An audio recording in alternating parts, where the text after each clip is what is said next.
कि श्री कृष्ण जी तो कहता है कि मुझे पता ही नहीं गीता का ज्ञान, गीता जी में मैंने क्या कहा था जब वो युद्ध के दौरान तूने मुझसे सुना।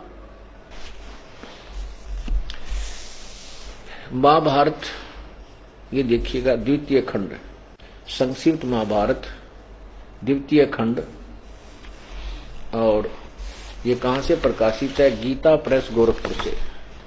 और इसके अनुवादक कौन है? संक्षिप्त महाभारत द्वितीय खंड, और इसके संपादक तथा संशोधक हैं जय दयाल गोविंद का, जिसने गीता जी का भी अनुवाद किया हुआ है। और ये कहां से प्रकाशित है? गीता प्रेस गोरखपुर से।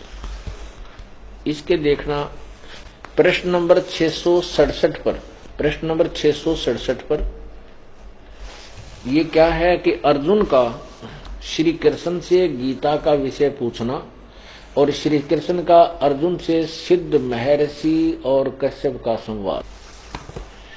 जन्मेजय ने पूछा, जन्मेजय ने पूछा,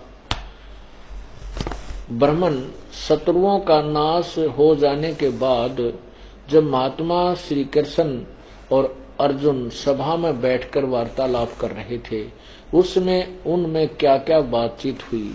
वैशंपायन जी ने कहा,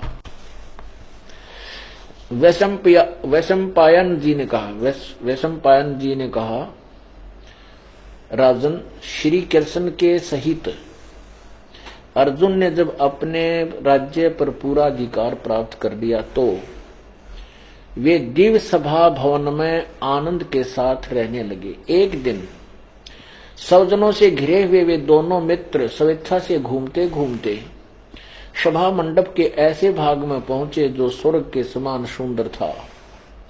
पांडुनंदन अर्जुन श्री कृष्ण के साथ रहकर बहुत प्रसन्न थे। उन्होंने एक बार उस रमणीय सभा की ओर दृष्टि डालकर भगवान से यह वचन कहा, देवकी नंदन, जब युद्ध का अवसर उपस्थित था उस समय मुझे आपके महात्म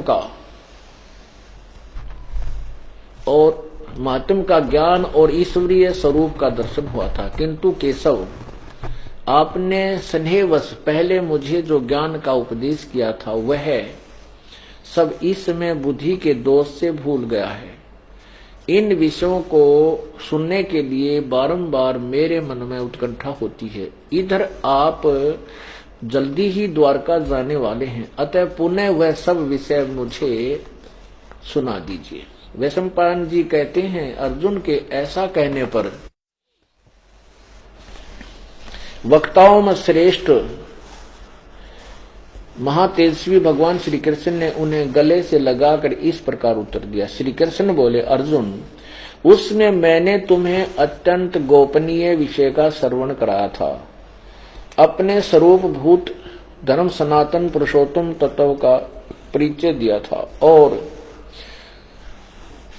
नित्य लोकों का भी वर्णन किया था, किंतु तुमने जो अपनी नासमझी के कारण उस उपदेश को याद नहीं रखा, यह जानकर मुझे बड़ा खेद हुआ है। उन बातों को अब पूरा पूरा स्मरण होना संभव नहीं जान पड़ता।